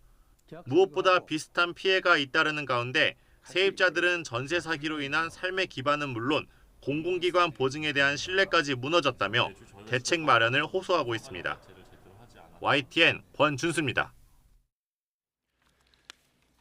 오늘 오전 10시 50분쯤 충남 서천 화력발전소에서 고압 수증기 누출로 인명사고가 발생해 경찰과 노동당국이 조사에 나섰습니다. 작업 중이던 하청업체 근로자 50살 A씨가 숨졌고 직원 3명이 다쳐 인근 병원으로 옮겨졌습니다. 경찰은 배관 밸브 파열로 고온 고압 수증기가 누출된 것으로 보고 있으며 노동당국과 함께 사고 원인을 조사하고 있습니다. MBC 관리감독을 소홀히 했다는 이유로 권태선 방송문화진흥회 이사장에게 내려진 해임 처분 효력이 법원에서 정지됐습니다. 반면 남영진 전 KBS 이사장의 해임 처분은 유지됐는데 공익에 대한 영향과 회복 불가능한 손해 발생 여부에서 판단이 갈렸습니다. 홍민기 기자입니다. 권태선 방송문화진흥회 이사장에 대한 방송통신위원회의 해임 처분에 법원이 제동을 걸었습니다. 권 이사장이 해임 효력을 정지해달라며 방통위를 상대로 낸 집행정지 신청을 받아들인 겁니다. 재판부는 방통위가 내세운 MBC 경영관리 감독 의무 위반, 신임사장 부실 검증 등 해임 사유 대부분은 박문진 이사회 심의 의결을 거쳐 결정됐다며 권 이사장이 이사 개인으로서 주의 의무를 어겼다고 보기는 어렵다고 판단했습니다. 이로써 권 이사장은 방통위의 해임 처분 3주 만에 박문진 수장직에 복귀했습니다. 방통위 측은 지난 정권도 KBS 이사를 무리하게 해임했지만 법원이 집행정지 신청을 받아들이진 않았다며 재판부가 관례를 깼다고 비판했습니다. 또 즉시항고의 이번 결정의 부당함을 다시 따져보겠다고 반발했습니다. 법원은 그러나 남영진 전 KBS 이사장이 윤석열 대통령을 상대로 낸 해임 처분 집행정지 신청은 기각했습니다. 2년 가까이 KBS 이사로 있는 동안 KBS 경영 악화를 개선하기 위한 안건을 심의 의결했다는 자료를 찾을 수 없다며 이사장직을 계속 맡을 경우 공익에 중대한 악영향을 미칠 수 있다는 겁니다. 남 전 이사장이 국민권익위원회 조사를 받고 있고 이미 새 이사장이 선출된 점도 이유로 들었습니다. 해임으로 남 전 이사장이 입을 불이익이 회복하기 어려운 손해에 해당한다고 보기도 어렵다는 게 재판부 판단입니다. 법원은 업무 추진비 부당 사용 등을 이유로 해촉된 정현주 전 방송통신심의위원장이 윤 대통령을 상대로 낸 집행정지 신청에 대한 결론도 조만간 내릴 예정입니다. YTN 홍기입니다.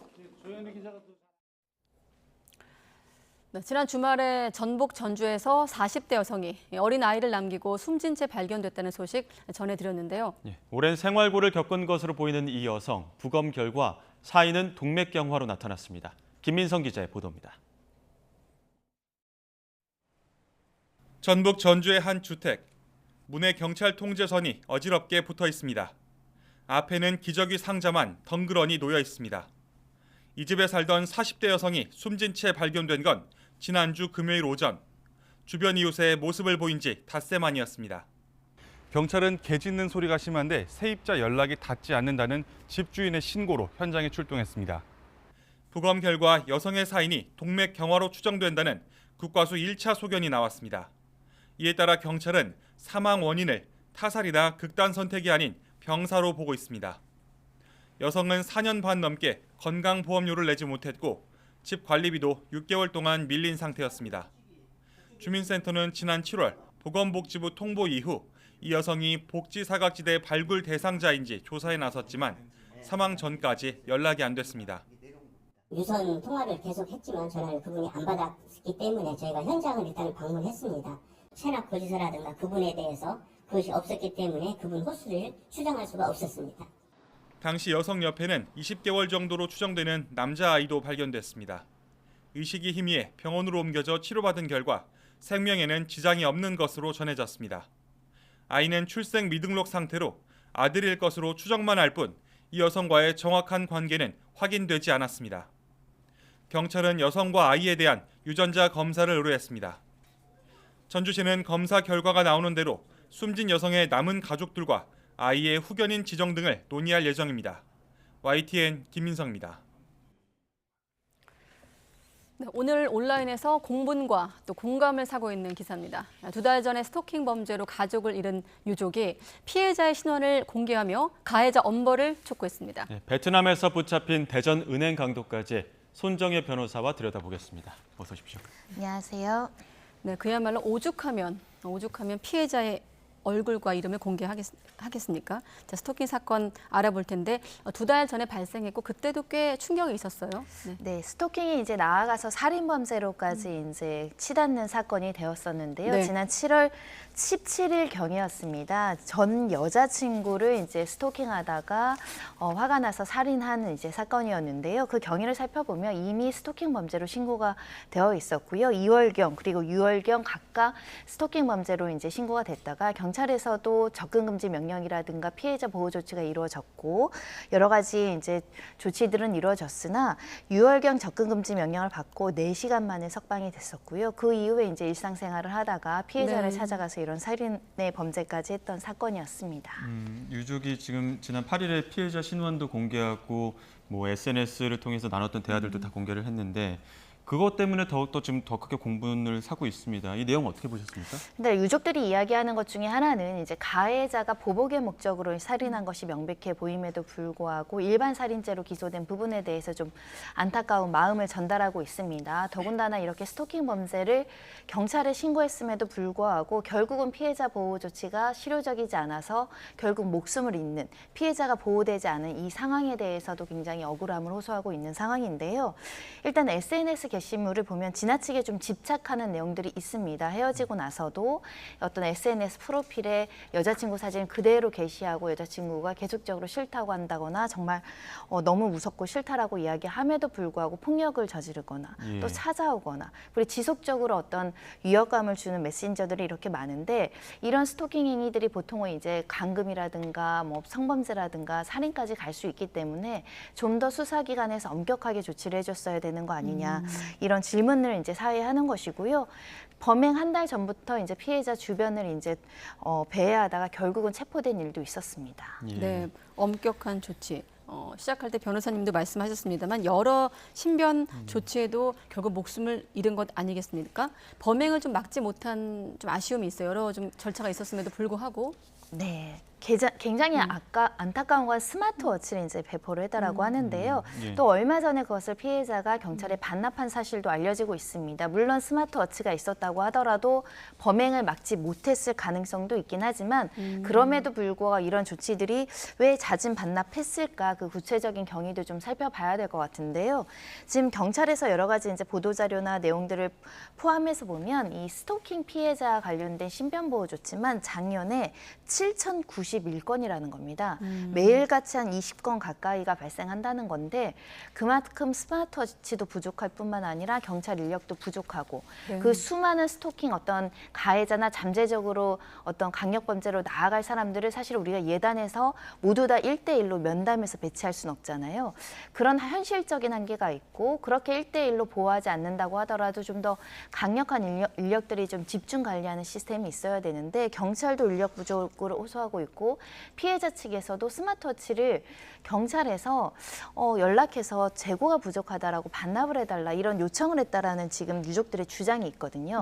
실제로 재고가 부족했는지 재고가 부족하지 않았음에도 반납을 요청한 것인지 아니면 피해자가 어떤 경위로 반납을 했는지는 좀 확인할 필요가 있는데 실질적으로 스마트워치가 현장에서 부족하다면 예산을 급히 확보하더라도 빨리 마련해야 그나마 피해자들에게 충실한 조치가 되지 않을까 합니다. 피해자 유족 측은 피해자 신원 공개하면서 이거 보복살인이다 이렇게 주장을 하고 있는데 경찰 측은 보복살인이 아니라고 판단을 한 것 같더라고요. 뭐 증거가 좀 부족하다 이렇게 본 것 같습니다. 결국 이제 스토킹 범죄를 신고했기 때문에 신고한 사람에 대해서 보복적인 목적으로 살인을 하는 경우는 보복 살인으로 특가법상 훨씬 더 가중된 처벌, 법정형도 높고 양형도 높을 수 있습니다. 네.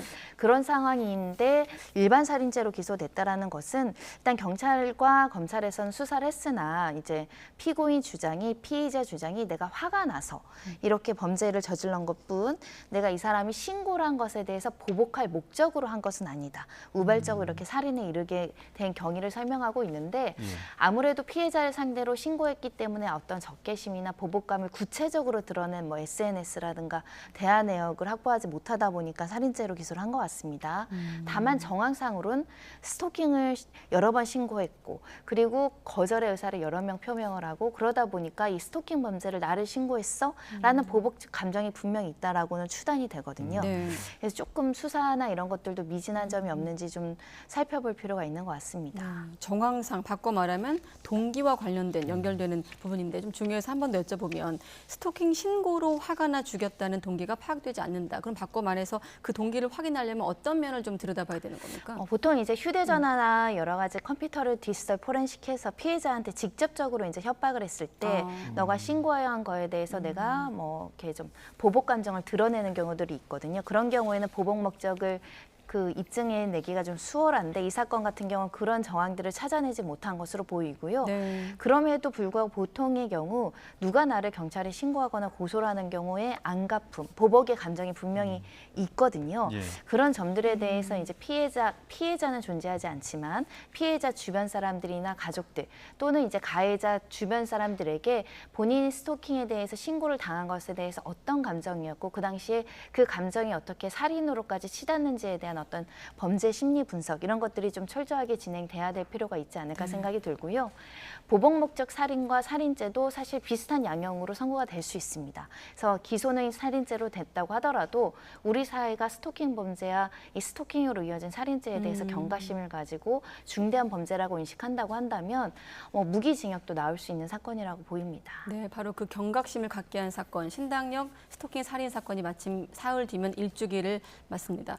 그 피해자 유족분들도 전주한 엄벌이 곧 위로다라고 이제 밝히면서 엄벌을 촉구하고 있는데 일단 지금까지 상황은 2심에서 무기징역이 선고됐고 대법원 판결을 남겨놓고 있는 상황이죠.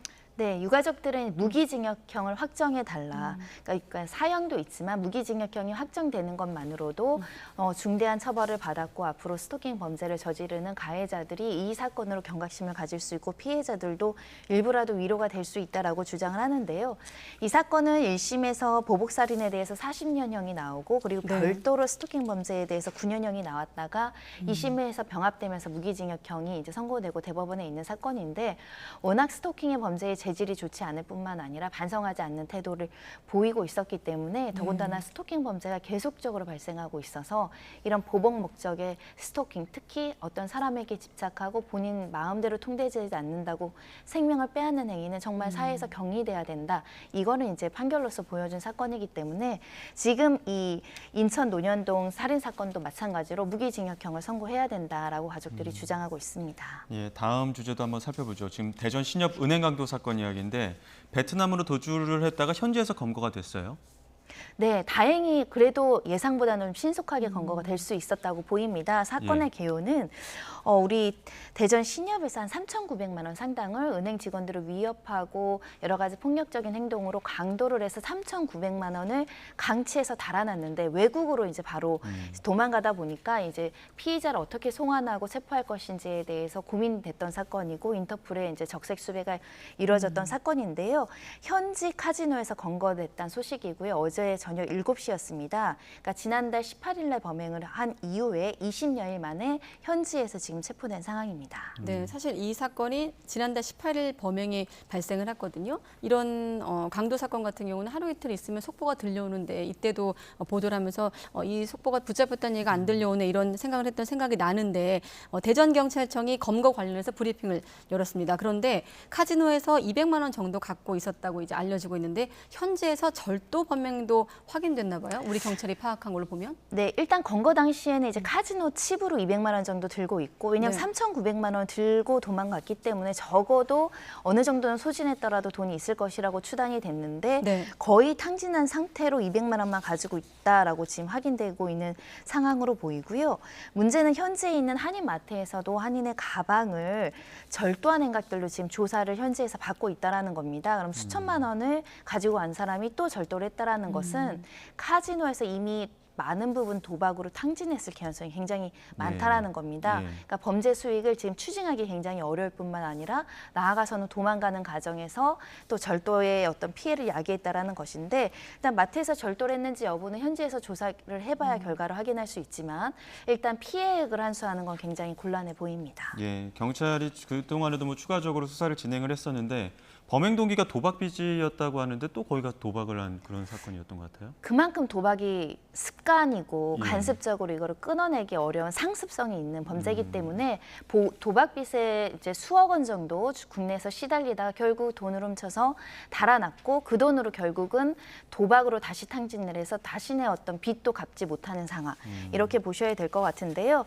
일단 도피 과정에서 한인회가 굉장히 역할을 많이 했다라고 합니다. 예. 현지 한인들이 이제 그 인적 사항이나 사진 같은 것 수배된 전단지를 보고 일부 분이 이제 제보를 해주셨다고 알려지고 있는데요. 혹시 공범이 있는지 또는 현지에서 또 다른 여죄가 있는지도 수사 대상이라고 합니다. 현지 공안이 여죄를 조사하고 있다고 했기 때문에 그러면 송환이 좀 늦어질 수도 있을까요? 빨리 한국에 들어와서 조사를 받아야 되지 않을까 이런 생각이 드는데. 네, 사법공조가 되어 있으니까 적색수배, 지명수배에 관한 피의자는 저희에게 송환해 줄 수 있는데 문제는 현지에서 베트남에 또 다른 피해가 있다라고 한다면 또 현지 공안에서 그 수사가 맞춰지고 확인이 돼야 저희에게 이제 송환할 수 있기 때문에 지금 본격적인 수사를 바로 벌이기는 어렵지만 현지 조사가 끝나는 대로 송환 받을 예정이라고 합니다. 네. 아무튼 붙잡혔습니다. 네, 또 한 가지 요즘 경찰 추락사로 알려진 그 용산구 아파트에서 벌어진 집단 마약 의혹 사건이죠. 오늘 주요 피의자들 구속영장 심사도 있었는데 현재까지 수사 상황도 좀 짚어볼까요? 네, 처음에는 사실 소수의 인원이 모여 있는 것으로 알려졌지만 일부 인원이 누락돼서 최대 21명까지 이 자리에 있었던 것이 확인이 됐고 반복적으로 이 자리에서 비슷한 수준의 어떤 마약 범죄가 충분히 예상되는 상황으로 이제 경찰이 바라보고 이제 대대적인 수사를 벌이고 있는데요. 그 중에 3명에 대해서는 재질이 좋지 않고 특히 장소 제공이라든가 마약을 유통했다라는 어떤 공급책이 중대한 역할을 했기 때문에 3명에 대해서는 구속영장을 신청한 상황이고요. 일단 이 사건이 알려진 것은 현지 경찰이 새벽에 이제 추락사하면서 그 구체적인 원인을 둘러싸고 이제 경위라든가 사건의 어떤 마약범들이 어떻게 이제 모여 있었는지에 대해서 지금 살펴봐야 되는 상황이고요. 아직 숨진 경찰 간의 마약 성분 결과가 나오진 않은 상황입니다. 정황상으로는 마약을 투약했을 가능성이 높아 보이지만 부검 결과를 기다려야 되는 상황입니다. 네, 끝으로 말씀하신 대로 부검 결과 나올 때까지 좀 시간이 걸리는데 마침 또 경찰이 마약과의 전쟁을 좀 선언해 놓은 상황이기 때문에 숨진 경찰관의 그 마약 투약 여부도 더 논란 아니겠습니까? 결과에 따라 좀 파장이 클까요? 경찰의 자성의 목소리가 요구될 수 있습니다. 왜냐하면 마약범들이 모여있는 그 장소에 경찰이 잡으러 들어간 게 아니라 같이 마약을 같이 하고 범행에 동조하고 공모했다는 사실은 경찰 조직으로서는 기강행위로 비춰질 수밖에 없고 내부의 부정부패 비리를 어떻게 척결할 것인가에 대한 문제점을 지적받을 수밖에 없기 때문인데요. 근데 이 사건의 중요한 거는 현직 경찰도 마약에 가담할 정도로 마약이 강범위해졌다. 그만큼 우리 사회가 마약에 조금 열려있고 더 노력해서 척결해야 되지 않을까 생각을 합니다. 네, 부검 완료까지 짧게는 일주일이고 길게는 2, 3주가 걸린다고 하고요. 일단 오늘 3명에 대한 구속영장 심사 결과까지 한번 지켜보겠습니다. 네, 손정혜 변호사였습니다. 고맙습니다.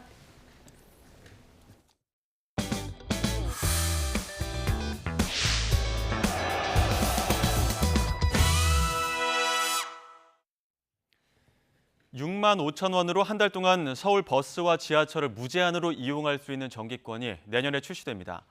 카드 하나로 따릉이와 추후 도입될 수상버스까지 탈 수 있지만 인천, 경기 등 다른 수도권에서의 이용은 현재까지 어려워 보입니다. 차유정 기자가 보도합니다. 유럽에서는 대중교통 정기권이 일반적입니다. 프랑스, 파리, 영국, 런던 등에선 한 달권, 1년권 등을 끊어놓고 버스, 지하철, 트램을 모두 탑니다. 앞으로 서울에서도 대중교통 정기권을 이용할 수 있을 전망입니다. 서울시가 한 달 동안 6만 5천 원에 대중교통을 무제한으로 이용할 수 있는 카드를 출시합니다. 내년 상반기에 시범 운영하고 본격 출시는 하반기로 잡고 있습니다. 지하철 시내 마을버스뿐 아니라 따릉이 자전거와 추후 도입될 한강 수상버스까지 이용이 가능할 전망입니다. 자가용 이용을 대중교통으로 돌려 온실가스를 줄이고 서민 부담을 덜어주기 위해서입니다. 시는 월 40회 이상 대중교통을 이용하는 승객에게는 이득이라고 보고 있습니다. 대중교통을 많이 이용하는 시민들은 일단 긍정적인 반응입니다. 출퇴근 이용할 때나 이제 지인들이랑 약속 만날 때도 항상 대중교통 이용하는데 그래도 최소한 한 10만 원 정도는 매달 나오는 것 같은데 그래도 한 40% 이상 삭감이 되면은 이제 충분히 긍정적으로 생각하게 될 것 같습니다.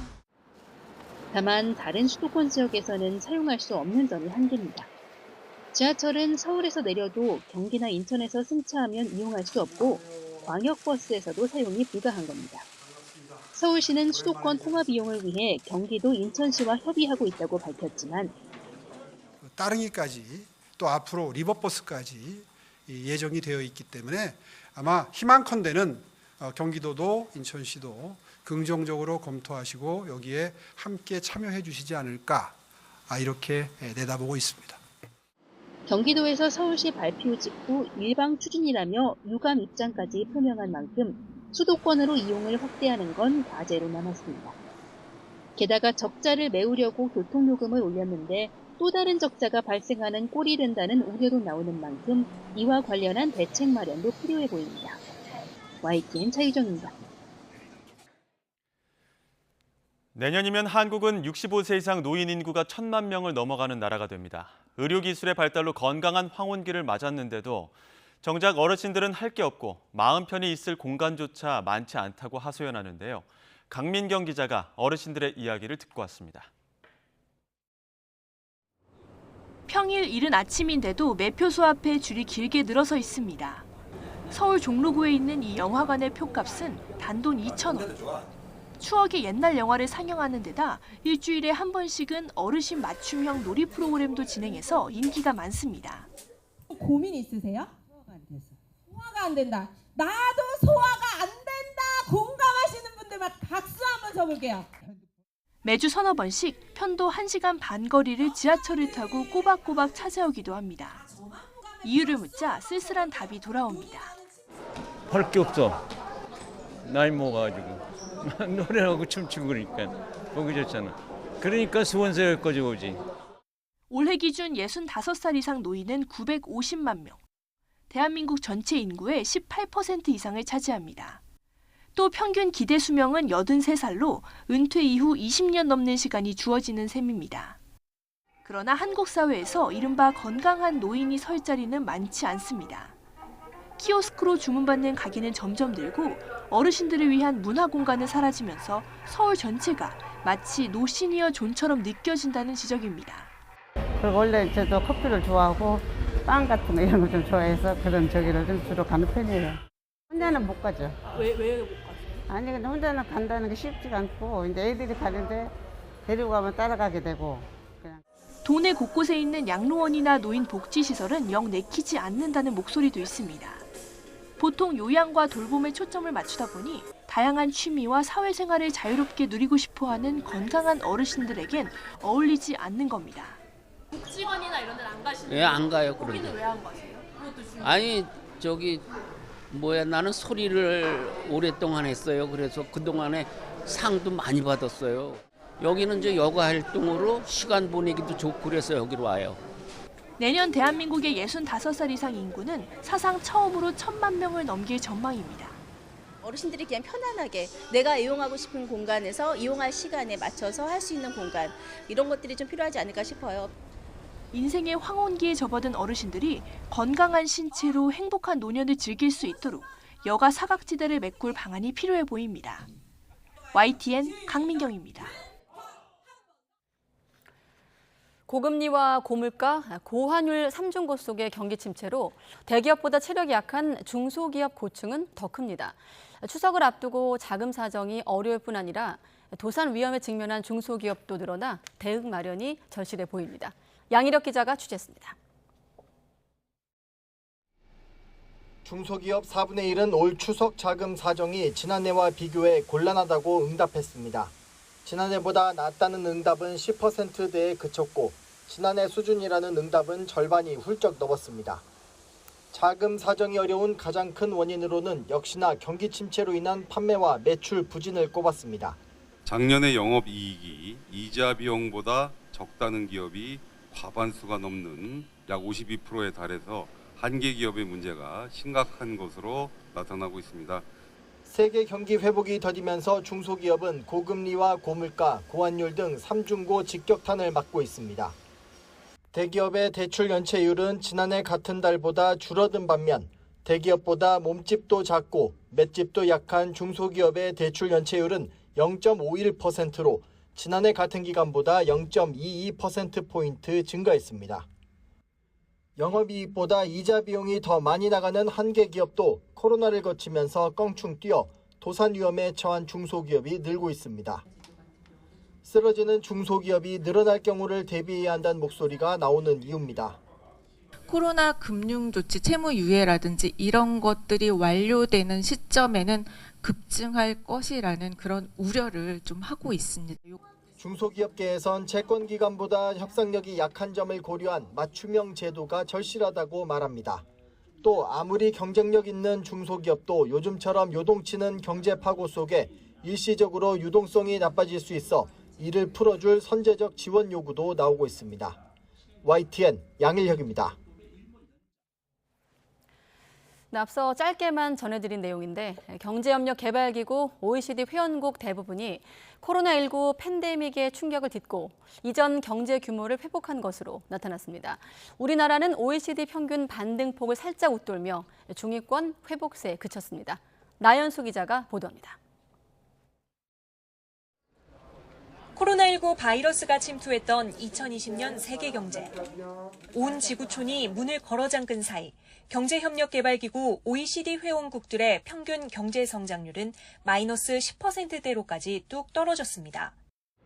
글로벌 경기는 2021년 1분기까지 팬데믹 여파에 시달리다가 이후 서서히 회복세에 접어들었습니다. OECD는 최근 팬데믹 이전인 2019년 4분기에 비해 올해 2분기 회원국의 실제 경제 성장률은 평균 5.1%로 대부분 팬데믹 이전 경제 규모를 뛰어넘었다고 발표했습니다. 우리나라의 경우 2019년 4분기 대비 실질 GDP 증가폭은 5.9%로 36개국 가운데 16위, 중위권에 머물렀습니다. 평균 증가폭을 살짝 웃돌긴 했지만 미국의 6.1% 회복세에 완전히 올라타진 못했습니다. 중국의 리오프닝이 늦은 데다가 이제 소비에 대한 증가가 줄어들게 되고 부동산 리스크 등에 따라서 경기 침체가 좀 심화되면서 우리나라 수출 같은 것들 타격을 입어서 덜 반등하게 되는 이런 상황이라고 보실 수 있을 것 같고요. 회복세가 가장 두드러진 나라는 아일랜드와 튀르키예로 팬데믹 직전 분기에 비해 경제 규모가 각각 28%, 23% 이상 커졌고 이스라엘과 코스타리카, 콜롬비아도 상위권에 들었습니다. 반면 같은 기간 일본의 경제 성장률 증가폭은 3%로 우리나라의 절반 수준이었습니다. 이탈리아, 프랑스, 스페인, 독일 등 서유럽 선진국 회복세는 그보다도 낮았고 체코와 영국은 여전히 마이너스를 기록하고 있습니다. 앞서 지난해 독일 쾰른 경제연구소는 팬데믹 전후 OECD 회원국의 경제 성적을 분석하면서 코로나19 대응에 있어 자유롭고 체계가 잘 잡힌 국가들이 경제적으로도 나은 성적을 기록했다고 평가하기도 했습니다. YTN 나인수입니다. G20 정상회의를 마친 뒤 베트남을 국빈 방문한 조 바이든 미국 대통령이 베트남과의 관계를 최고 수준으로 격상하며 중국 포위망을 더욱 촘촘히 했습니다. 바이든 대통령은 중국을 억제할 의도가 없다면서도 최근 중국의 아이폰 금지령을 거론하며 게임의 규칙을 바꾸려 한다고 비판했습니다. 워싱턴 권준기 특파원이 보도합니다. 베트남을 국빈 방문한 조 바이든 미국 대통령의 환영식이 주석궁 앞에서 화려하게 펼쳐집니다. 이어진 미국 베트남 정상회담에서는 두 나라 관계를 최고 수준인 포괄적 전략 동반자로 격상하기로 합의했습니다. 오바마 대통령 때 맺은 포괄적 동반자 관계를 10년 만에 2단계 끌어올린 겁니다. nâng tầm quan hệ Việt Nam Hoa Kỳ lên đối tác chiến lược toàn diện vì hòa bình, hợp tác, phát triển bền vững. 베트남과의 밀착이 중국 견제 의도로 읽히면서 이어진 기자회견에서는 대중국 관계에 대한 질문이 쏟아졌습니다. 바이든 대통령은 중국을 억누를 의도가 없고 중국 경제 발전을 바란다면서도 최근 아이폰 금지령을 내린 데 대한 불만을 나타냈습니다. China's beginning to change some of the rules of the game in terms of trade and other issues. Now the Chinese government can use a Western cell phone. 바이든 대통령은 앞선 G20 정상회의에서 중국 2인자 리펑 총리와 회동한 사실을 공개하며 이번에 불참한 시진핑 주석도 조만간 만나길 희망한다고 말했습니다. 다만 중국 부동산 위기와 청년 실업 문제 등을 해결하느라 시 주석이 여념이 없을 거라며 중국 경제 위기를 또다시 부각했습니다.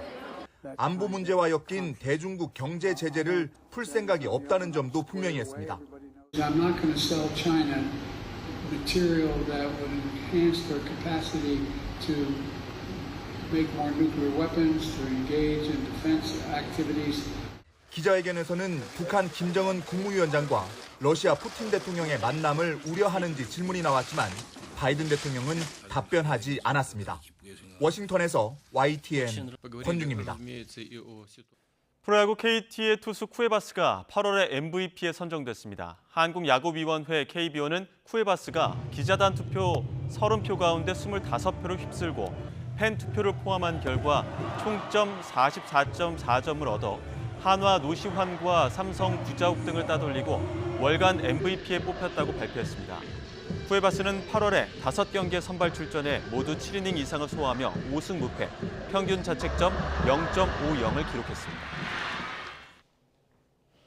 오늘도 서울 낮 기온이 30도 가까이 오르는 등 여름처럼 더웠습니다. 내일도 아침에는 비교적 선선하겠지만 한낮에는 늦더위가 기승을 부리겠는데요. 내일 서울 낮 기온은 29도로 예년 기온을 3도가량이나 웃돌겠습니다. 내일은 오늘보다 하늘의 구름량이 늘겠고요. 오후 한때 경기 북부와 영서 북부에는 빗방울이 떨어지는 곳이 있겠습니다. 또 남부 내륙과 제주 산간에는 요란한 소나기도 지나겠습니다. 내일 아침 기온은 오늘과 비슷해서 선선하겠습니다. 서울이 22도, 대전과 대구는 21도 선에서 출발하겠고요. 한낮에는 기온이 크게 올라서 후텁지근하겠습니다. 내일 서울 낮 기온은 29도, 대전도 29도, 대구는 30도를 보이겠습니다. 남은 한 주간 흐린 날씨 속에 더위의 기세도 누그러지겠고요. 주 중반에는 영동과 남부에, 주 후반에는 전국에 비가 내릴 전망입니다. 지금까지 날씨 정보였습니다. 네, 가장 빠른 종합 뉴스 뉴스큐 마치겠습니다. 이어서 이브닝 뉴스가 방송됩니다. 시청해주신 여러분 고맙습니다.